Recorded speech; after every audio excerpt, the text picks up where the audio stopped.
Hello viewers. आज हमारे साथ है वैशाली और वैशाली हमारे IFRS quick books and US GAAP की स्टूडेंट है। रिसेंटली इन्होंने अपना आईएफआरएस की जर्नी हमारे साथ कंप्लीट करी and now she is certified IFRS Vaishali. आज हम इनसे एक one on one feedback interview conduct करेंगे so that you can also have a clear vision of AKPS institute. So let's start this feedback interview. Hi Vaishali, how are you? तो ma'am, अच्छी हूँ। आप कैसे हैं? मैं एकदम ठीक हूँ। वैशाली, कैसा फील हो रहा है आईएफआरएस का एग्जाम को क्लियर करके? बहुत अच्छा फील हो रहा है। बहुत ऐसा लग रहा था जैसे नहीं होगा नहीं होगा, बट नहीं हो गया। यहाँ का फैकल्टी इस तरीके की है, उन्होंने समझाया इस तरह से, तो मुझे वो जो एक डर था वो अब बिल्कुल भी नहीं रहा कि नहीं होगा। अ, बहुत अच्छा लगा ये सुन के। वैशाली, अगर मैं आपसे एक चीज पूछूं, आपको आईएफआरएस, क्योंकि ये ग्लोबली रिकॉग्नाइज्ड कोर्स है, इंडिया में काफी कम लोग जानते हैं, आपको आईएफआरएस के बारे में कैसे पता चला और उस जर्नी में आपने एकेपीआईएस को कैसे चूज किया? क्या आपने ऐसी क्वालिटी देखी एकेपीआईएस में कि आपने यहाँ पे ऑनलाइन एनरोल करा? मेरे को मैम सही बताऊं तो पहले मुझे नहीं पता था एसीसीए के बारे में, और ये आईएफआरएस के बारे में कुछ भी नहीं ध्यान था। एक दिन ऐसे ही यूट्यूब पे मैंने सर्च करा था, सम्मी सर का वीडियो आया था मेरे सामने। फिर जूम पे उनसे मीटिंग हुई थी, तो उन्होंने इसके स्कोप के बारे में बताया और इसके बारे में अच्छे से जानकारी दी मुझे। तो मुझे थोड़ा सा इसमें इंटरेस्ट आया कि हाँ नहीं, मुझे करना चाहिए। फिर मैंने सर से बात करी थी, फिर यहाँ पे मेरी काउंसलर थी वो सहज मैम, उन्होंने मुझे बहुत सपोर्ट करा था। उन्होंने मुझे हर चीज में, मेरे कोई भी डाउट्स होते उसको क्लियर करते। तो ऐसे करते करते ना, फिर मैंने इनके क्लासेस ली थी। तो पहले तो समी सर हमको क्लासेस दे रहे थे, क्लियर करे, और फाइनली क्लियर कर लिया मैंने। अगर मैं आपसे पूछूं कि आपने बोला कि मेरी शम्मी सर के साथ एक one on one Zoom meeting conduct हुई, I really want to ask you कि जब आपने शम्मी सर के साथ आपकी one on one Zoom meeting conduct करी और जब आपकी उनसे बात हुई, तो आपको क्या मोटिवेशन आया कि आपको फील हुआ कि नहीं मैं कर लूंगी? Because you know you have a little baby also and then you after you just, हमारी जब बात हो रही थी पहले, यू सेड कि यार 7 साल का एज गैप था, like you know age difference था बिटवीन योर स्टडीज। सो कैसा, कैसे कोप अप करा, क्या मोटिवेशन मिली आपको? सर ने ऐसे बोला ना, जैसे सर ने बोला कि आपकी अगर इच्छा है ना पढ़ने की, अगर आप करना चाहते हैं तो आप कर सकते हैं। आपको हमारी तरफ से पूरा सपोर्ट मिलेगा। अगर आपकी इच्छा नहीं है तो हम लोग कुछ नहीं कर पाएंगे, लेकिन इच्छा स्टूडेंट में होनी चाहिए। तो मैंने सर से ही बोला था, नहीं सर मेरे अंदर तो है, मुझे क्लियर करना है, मुझे ये चाहिए। तो सर ने बोला कि आप अगर अपनी तरफ से 100% देंगे तो हम अपनी तरफ से 100% देंगे कि आप क्लियर कर लेंगे। और वो एक जो कॉन्फिडेंस था ना, वो समी सर ने मेरे अंदर लाए कि नहीं नहीं आप कर सकते हैं। क्योंकि मैं खुद डर रही थी कि 7 साल बाद में वापस स्टडी स्टार्ट कर रही हूँ, मुझसे होगा नहीं होगा, बहुत टफ है। बीकॉम अलग चीज है, इंटरनेशनल कोर्स अलग चीज है। तो वो थोड़ा सा था। लेकिन हाँ, उन्होंने मुझे मोटिवेट किया था कि नहीं आप कर सकते हो, अगर आपको करना है तो बस इसीलिए। ये एक फैक्ट है, मुझे ऐसे लगता है कि इंसान ना खुद में डिमोटिवेटेड होता है, बट अगर आपकी लाइफ में कोई ऐसा पर्सन है जो आपके पास आके यू नो जस्ट आपके शोल्डर पे ऐसे हाथ रख के बोल दे नो तुम कर लोगे, तो इंसान की खुद के अंदर एक विल के साथ साथ एक जील भी होती है कि नहीं मैं करके दिखाऊंगी, मैं कर लूंगी, मुझे पता है मेरे से हो जाएगा। मुझे मोटिवेट मेरे हस्बैंड ने किया था। उन्होंने मुझे बोला था कि तुम कर सकती हो, अगर आपको करना है तो आप कर सकते हो। उन्होंने ही मेरे साथ में शमी सर की क्लास जो इनकी जो जूम मीटिंग थी वो जो ली थी। पहली मीटिंग जो मेरी सर के साथ हुई थी वो इंडिविजुअल नहीं थी, वो एक ग्रुप मीटिंग हुई थी। सारे कोर्सेज के बारे में हुई थी, तो मैंने उसमें से आईएफआरएस को चूज किया था। तो मेरे हस्बैंड तब साथ ही थे, उन्होंने बोला कि नहीं आप कर सकते हो, आपको अगर करना है ना, आप में है ये पोटेंशियल कि आप कर सकते हो। फिर सर से बात करी तो एक थोड़ा सा और मोटिवेशन मिला। मैं बहुत डरी थी एग्जाम को लेके, क्योंकि मेरा सिलेबस कंप्लीट नहीं था। तो मैं थोड़ा सा डर रही थी कि सर मैंने फॉर्म के लिए, एग्जाम के लिए कर दिया, बट पता नहीं सर मेरे से होगा। लेकिन सर ने मेरे को आधा घंटा जो मोटिवेट किया है, रियल में मैम, हेड्स ऑफ है सर के लिए कि हाँ उन्होंने मुझे इतने अच्छे से मोटिवेट किया ना कि आप जो आपका टॉपिक छूट चुका है आप उसको रहने दीजिए, जो बात आता है उसके ऊपर आप 100% करिए। और मैंने फिर वही किया। तो इस वजह से थोड़ा। मेरा ना यहाँ पे आपसे एक क्वेश्चन है कि जब आप आईएफआरएस के लिए खुद को प्रिपेयर कर रहे थे, आपकी जो प्रॉपरली जिन्होंने आपको पढ़ाया वो शमी सर थे। बीच-बीच में आपके for doubt solving and other you have other faculties also, but जो आपके मेन मेंटर थे वो शमी सर थे। शमी सर खुद से एक सीए भी है, सीपीए भी है। सो डू यू थिंक कि वो जो नॉलेज आपको डिलीवर कर रहे थे, वो नॉलेज सिर्फ एक बुक बेस्ड नॉलेज नहीं थी, वो उसके अलावा भी आपको काफ़ी ऐसी बातें बता रहे थे कि वो सिर्फ आपको एग्ज़ाम रेडी नहीं, वो आपको जॉब रेडी भी कर रहे थे? सर है ना, कभी भी है ना बुक के क्वेश्चंस को है ना ऐसे नहीं पढ़ाते कि अच्छा ठीक है बुक में जो लिखा लिखा है वो पढ़ा दिया। वो हमेशा है ना रैंडम एग्जाम्पल लेते हैं कि अच्छा ऐसा होगा तो कैसे सॉल्व करोगे, क्योंकि क्वेश्चंस कभी भी बुक से रिलेटेड नहीं आते हैं। तो वो चीज थी, सर का पढ़ाने का तरीका ऐसा था ना कि जनरल एंट्रीज के बारे में पूछना, मतलब डीप में जाके चीजों को समझाना। उनका हमेशा से ऐसा रहता है कि हाँ डीप में जाके बताएं कि कहाँ से शुरू हो रहा है, क्यों हो रहा है, उसका इफेक्ट कहाँ जाएगा, किस लिए कर रहे हैं। तो ये सारी चीजें उनका एक्सप्लेन करने का तरीका बहुत अच्छा था और समझ में भी आता था हमको। तो सर का एक्सप्लेन करने का जो तरीका था उसकी वजह से हो जाता है। मेरा ना यहाँ पे एक और आपसे क्वेश्चन है कि जैसे कि ये आपके ऑनलाइन क्लासेस थे, आप वर्चुअली क्लासेस में थे। सो काफी लोगों के माइंड में होता है यार ऑनलाइन क्लासेस है, क्या ये पढ़ाएंगे, क्या ये हमारे डाउट सॉल्व करेंगे। बट मैं पर्सनली जैसे मेरा पर्सनल एक्सपीरियंस ये है कि हम जब ऑफलाइन क्लासेस में जाते हैं तो हम एक टाइम को लेके ना स्टबर्न हो जाते हैं कि अच्छा 4 से 8 की क्लास है, तो अगर क्लास छूट गई, अगर हम by chance by any chance अगर हम नहीं जा पाए, तो वो चीज़ हमको यहाँ वहाँ लोगों से पूछनी पड़ती थी, बट वो प्रॉपरली क्लास हमें कोई मेंटोर देते नहीं थे। But in AKPIS by the chance अगर आप लाइव लेक्चर्स में नहीं आ पाए, then you have the recorded backups.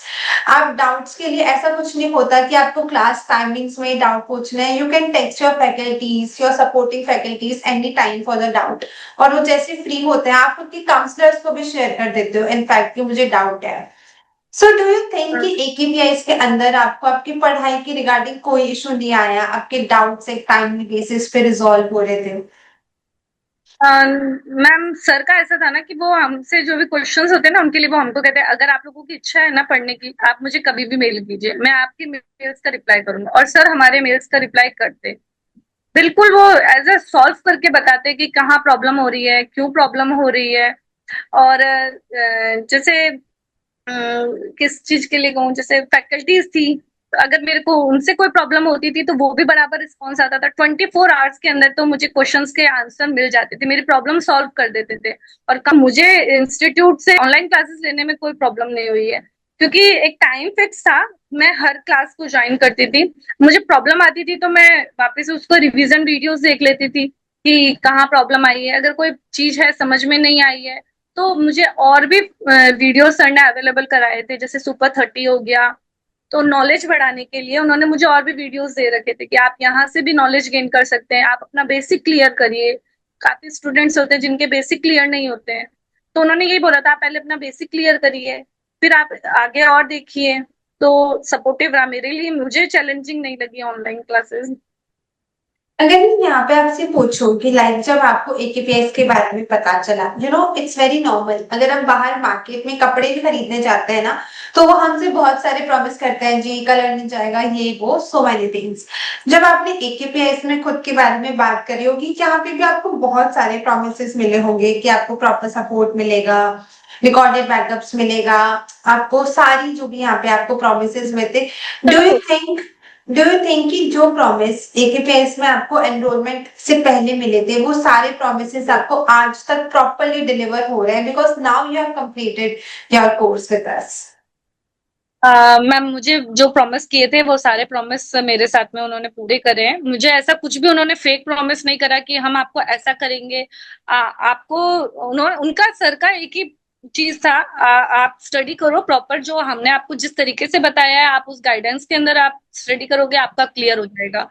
अब वो अपन को होमवर्क दे और हम ना करें और फिर उसका ब्लेम दे, वो चीज सही नहीं है। तो सर जैसे पढ़ा रहे थे और जो हमको होमवर्क देते थे कि आप इसको करके आना, आप इसके बारे में पढ़ना, कुछ डाउट हो तो आप हमसे पूछना, बकायदा वो सारी चीजें क्लियर करते थे। तो मुझे ऐसा कुछ भी ऐसा फेक प्रॉमिस नहीं लगा यहाँ से। That's really nice to listen, जब it's come from the student ना, तो it really a big thing कि हाँ जैसा हम डिलीवर करना चाहते थे हमारी सर्विसेज हमारे स्टूडेंट्स को एग्जैक्टली उसी तरीके से वो सारी चीजें मिली।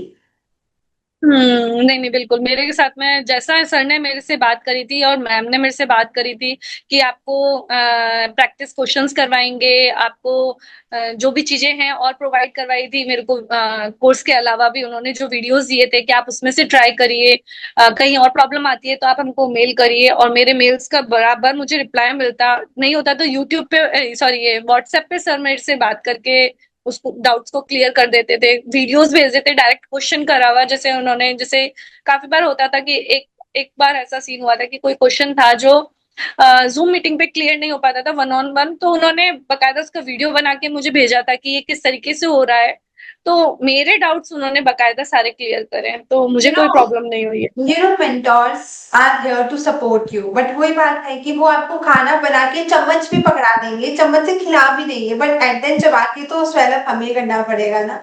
सो ये वाली तो एक फैक्ट है ही है। इसके अलावा अगर मैं आपसे एक चीज पूछूं कि आईएफआरएस इज इंटरनेशनल कोर्स, ये बीकॉम की डिग्री से काफी डिफरेंट कोर्स होता है। मेरा आपसे यहाँ पे क्वेश्चन है कि जो आपने आपके एमसीक्यू सॉल्व करे होंगे, जो आपने एग्जाम से पहले जो आपका मॉक टेस्ट दिया होगा, वो आपको मेन एग्जाम को क्लियर करने के लिए किस तरीके से हेल्पफुल रहा होगा?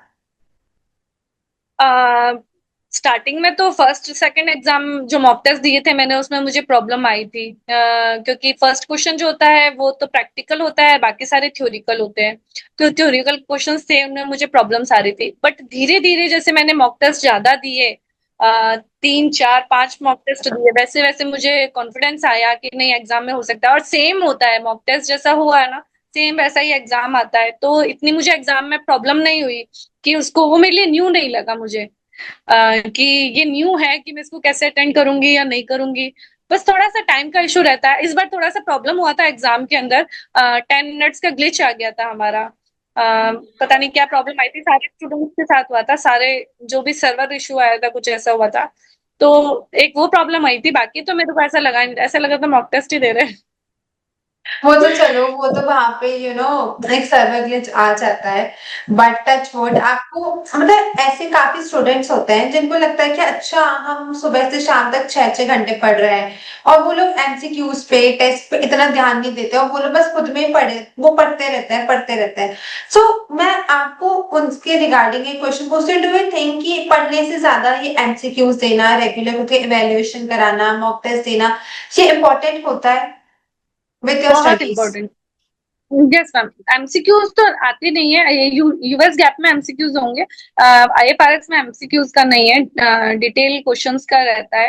अगर आप प्रैक्टिस नहीं कर रहे हैं डायरेक्ट क्वेश्चंस की, आप सिर्फ थ्योरी पढ़ रहे हैं कि अच्छा ठीक है मुझे कॉन्सेप्ट पढ़ाया है, मुझे उस कॉन्सेप्ट को ध्यान में आ गया, मैं एग्जाम कर सकती हूँ, तो ऐसा नहीं होगा, क्योंकि जब एग्जाम में जो क्वेश्चंस आते हैं ना, वो 1 2 3 टॉपिक्स को आपस में मिक्स करके देते हैं, जैसे एक क्वेश्चन पूछ लिया आईएफआरएस, ये सॉरी पीपी का एक क्वेश्चन पूछ लिया, फिर उसके अंदर इन्वेस्टमेंट प्रॉपर्टी के अंदर भी क्वेश्चन पूछ लिया, फिर उसका इन्वेंट्री से भी रिलेटेड क्वेश्चन पूछ लिया, तो अगर आप उसको क्वेश्चंस को नहीं सॉल्व करेंगे ना, तो आप नहीं वो कॉन्फिडेंस ला पाएंगे, आपको नहीं पता चलेगा, आपको समझ ही नहीं आएगा एग्जाम के टाइम पे ये पूछ क्या रहा है, तो ये कॉन्सेप्ट वाली क्लियर चीज तो होने से फैक्ट है।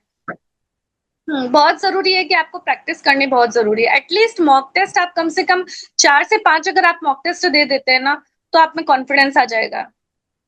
ये चीज तो है कि मॉक टेस्ट अगर बंदा दे रहा है तो उसको खुद को पता होता है कि मेरे, क्योंकि टीचर्स को भी एक आपके एनालिसिस रहते हैं, और साथ ही साथ में आपको खुद का भी एक परफॉर्मेंस इवेल्युएशन होता है कि हम कैसे कैसे एग्जाम दे रहे हैं। फिर है ना, यहाँ पे आपसे एक क्वेश्चन है कि डू यू थिंक कि आपको यहाँ पे जो आपके मेंटोर्स का सपोर्ट है, क्योंकि व्हाट वी डू हियर, जिन स्टूडेंट्स को, जो व्यूअर्स है उन्हें नहीं पता, तो मैं एक चीज बताना चाहती हूँ कि यहाँ पे हम मेन क्लासेस से पहले डायरेक्टली हम स्टूडेंट को ना सर्टिफिकेशन कोर्स पे जंप नहीं कराते, उससे पहले हम उन्हें फंडामेंटल्स की क्लासेस देते हैं कि प्रॉपरली पहले इन्हें पढ़ो, जिससे जैसे अभी आपने बोला कि मैंने 7 साल का स्टडी गैप था, तो स्टडी गैप को बंदा भूल जाता है। आपने भी टैली करा, आपके पास भी टैली का एक्सपीरियंस है, बट स्टिल ना काफी छोटे छोटे से हमारे कुछ बेसिक्स होते हैं जिन्हें हम भूल जाते हैं, तो वो प्रॉपर तरीके से आपको हो जाए तो हम बेसिक्स को रिवाइज करते हैं। डू यू थिंक कि ये बेसिक्स और फंडामेंटल क्लियर की जो क्लासेस है, ये आपका काफी ज्यादा एक स्ट्रॉन्ग फाउंडेशन बनाती है आपके मेन करिकुलम को इजी करने के लिए? जी मैम, बिल्कुल बनाती, जैसे मेरे को सुपर 30 उन्होंने प्रोवाइड कराया था, सर ने मुझे दिया था, एक्स्ट्रा में दिया था उन्होंने, उन्होंने बेसिक क्लियर करने के लिए दिया था अब मैंने इतना गैप लिया था तो ये जो IFRS का कोर्स है ना, ये एक तरीके से देखा जाए तो CA के फाइनल में जो एग्जाम में उसके सिमिलर है ये क्वेश्चन एग्जाम्स है ना। तो इसका जो आप सोच सकते हैं कि ये कितना हाई होगा बीकॉम से। तो मेरा तो पहले वही जरूरी था कि मेरा बेसिक क्लियर हो, क्लियर करा उस चीज से। और फिर मुझे ये चीज अच्छे से समझ में आई कि नहीं ठीक है, कैसे करना है इसको, कैसे मतलब सॉल्व करना है। तो इस चीज का फर्क है। फैक्ट है, अगर आपके फाउंडेशन स्ट्रांग होंगे तो आप अगर बड़ी चीज स्टेज 2 स्टेज 3 पे जंप करते हो तो वो आपके लिए इजी बन जाती है, बट अगर आपको ए फॉर एप्पल नहीं पता तो पूरा सेंटेंस लिखना इजी नहीं होता है। तो वो वाली चीज तो बहुत इंपॉर्टेंट रोल प्ले करती है।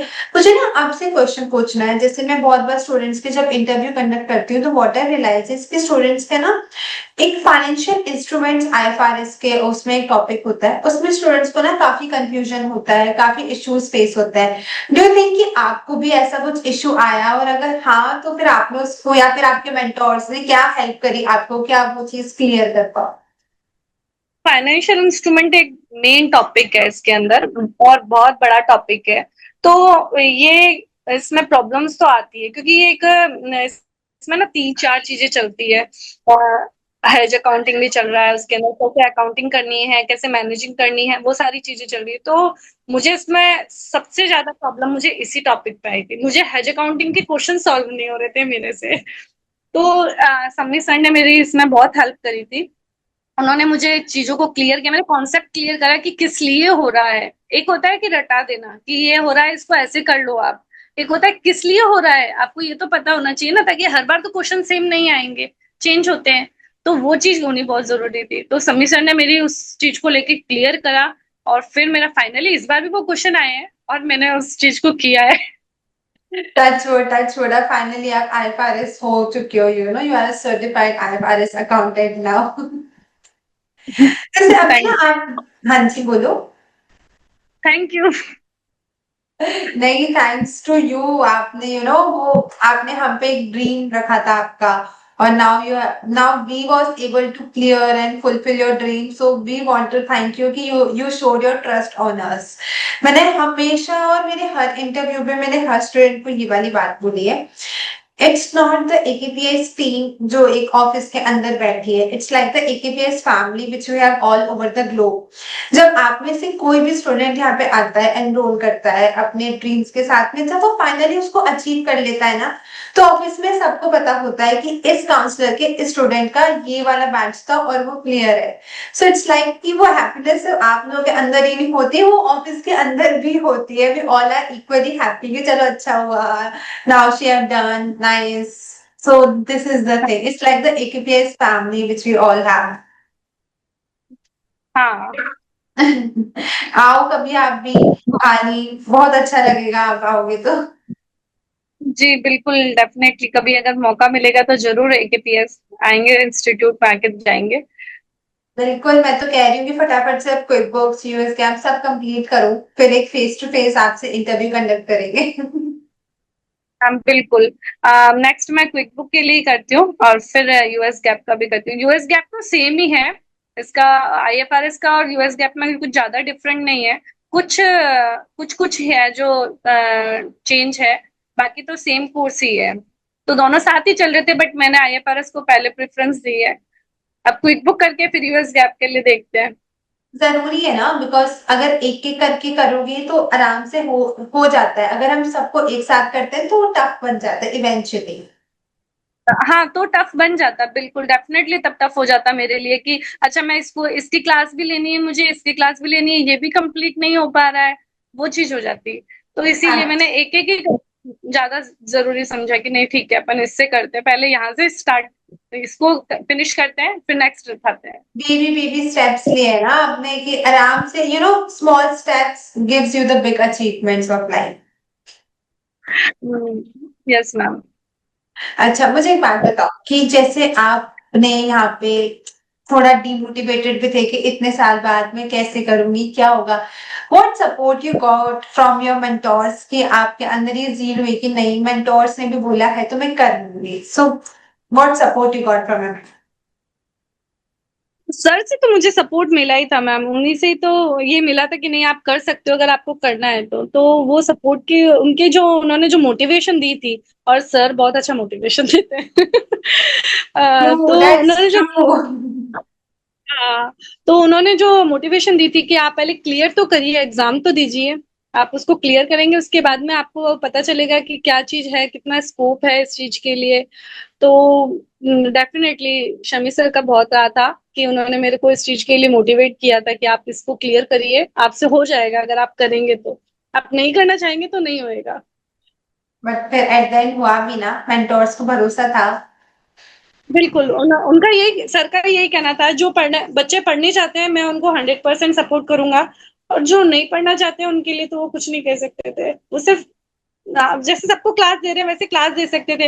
होमवर्क नहीं करेंगे, उसका प्रैक्टिस नहीं करेंगे तो प्रॉब्लम आएगी। वो चीज है। यू नो, लगता है यू इजी, ये हो जाएगा, बट सही मायने में देखा जाए तो ये टफ कोर्स ही है। ऐसा नहीं है कि इजी कोर्स है कि अच्छा हाँ ठीक है एक ही पेपर देना है 6 मंथ में हो जाएगा। बट ये एज अ सीए फाइनल के अंदर जो फाइनेंशियल मैनेजमेंट का बुक है उसके सिमिलर टाइप है।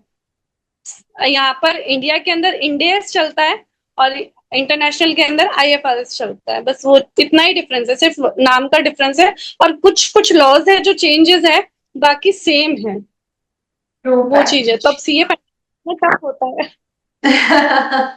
True, true, true.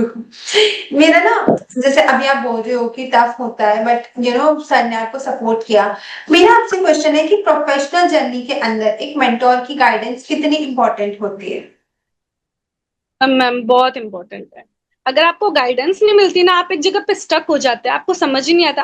आपको जितना आता है ना आप बस उतना ही कर सकते हैं। फिर ये रहता है जितना आपका नॉलेज ना, आप सिर्फ उतना ही काम कर पाएंगे, आपको ग्रोथ नहीं मिलेगी। आपको ये नहीं पता होगा कि बाहर स्कोप कितना है, किस तरह से आपको आगे बढ़ना है, आपको कुछ भी नॉलेज नहीं होएगा। तो मेंटोर का होना तो बहुत जरूरी है, उनके बिना आप नहीं कर सकते। तो definitely. Thank you so much Vaishali. Surely जब ये वीडियोस सर मैम देखेंगे, they will be really proud कि यू नो उनके students are happy and they are achieving their success and dreams. Yes ma'am, बिल्कुल। वैशाली, मेरा आपसे यहाँ पे लास्ट एक क्वेश्चन है। वन मैसेज जो आप खुद के मेंटोर्स को खुद की तरफ से शेयर करना चाहते हो, तो what would you like to say? मैं सर को थैंक यू बोलना चाहूंगी कि thank you so much sir.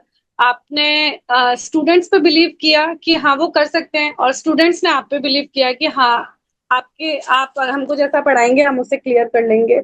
तो मैं डेफिनेटली मैं शम्मी सर को थैंक यू बोलूंगी क्योंकि मुझे बहुत सपोर्ट मिला है उनसे। विदाउट उनके मुझे नहीं लगता कि मैं कर पाती। उनका जो मुझे पढ़ाने का तरीका था ना मैम, रियल में बहुत ही मेरे कॉन्सेप्ट क्लियर करते थे वो। तो वो बहुत जरूरी है। बिना कॉन्सेप्ट क्लियर करे आप मैं आज एक एग्जाम क्लियर कर लूंगी लेकिन जब मैं जॉब करने जाऊंगी ना तो मुझे प्रॉब्लम्स आएगी। मेरे कॉन्सेप्ट क्लियर होने जरूरी है, इसीलिए। तो मैं बहुत थैंक यू बोलूंगी सर को कि हाँ उन्होंने मुझे एक मोटिवेट किया, और फाइनली मैंने ये क्रैक कर लिया exam. Thank thank you so much Vaishali.